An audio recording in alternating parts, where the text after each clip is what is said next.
无我是一把没有剑柄的剑。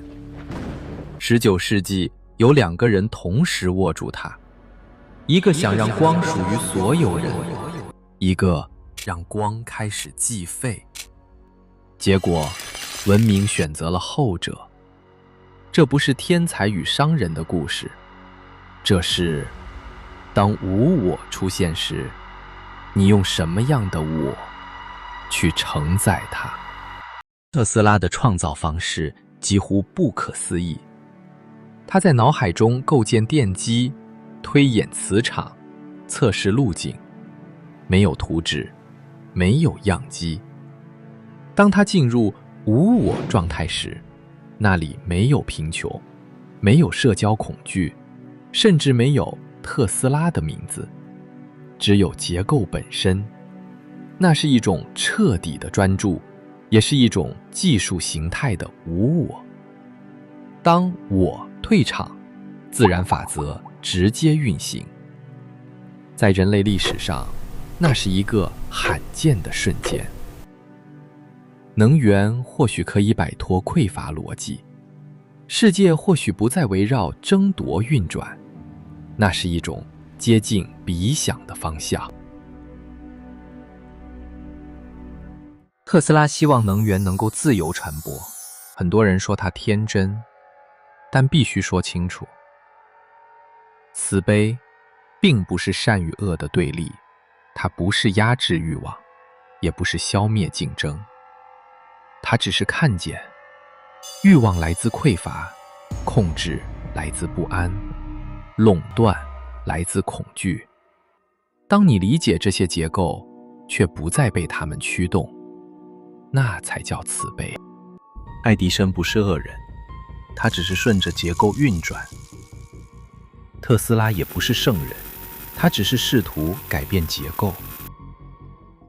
区别不在道德，在方向。慈悲不是温柔，它是清醒之后的承担。如果你以为只有特斯拉触碰过无我，那你低估了创造的本质。爱迪生在实验室里长时间忘记时间与身体，当灯丝稳定发光的那一刻，那里同样没有爱迪生，那也是无我。创造本身都会短暂撤职我，区别从来不在于谁进入过无我，区别在于当我回来之后，你把那股力量交给谁。爱迪生理解现实结构、专利、资本、市场，他知道如果技术不嵌入利益系统，就无法稳定，于是电力成为商品，计费、扩张、垄断。无我之剑被装上了欲望的剑柄，它变得高效、可复制、可控制。文明围绕稀缺继续运转，能源被纳入电表，光被嵌入价格体系。这条路径稳定，但它延续了原有逻辑。特斯拉缺的不是技术智慧，它的物理洞察远超时代。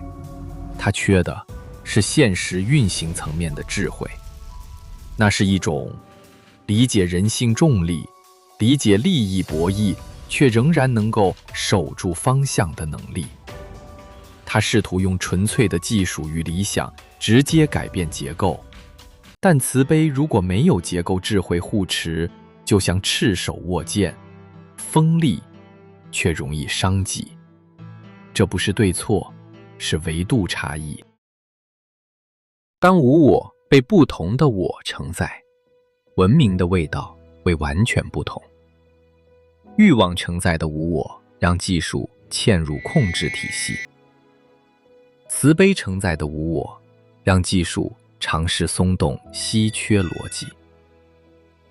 我们无法假设如果特斯拉成功，世界会怎样，但可以确认一件事，当力量服务于不同方向，文明底层结构会发生偏移。文明的速度不只取决于技术突破，更取决于我们是否准备好，让力量不再为匮乏服务。无我不是终点，它只是把力量从惯性中释放出来。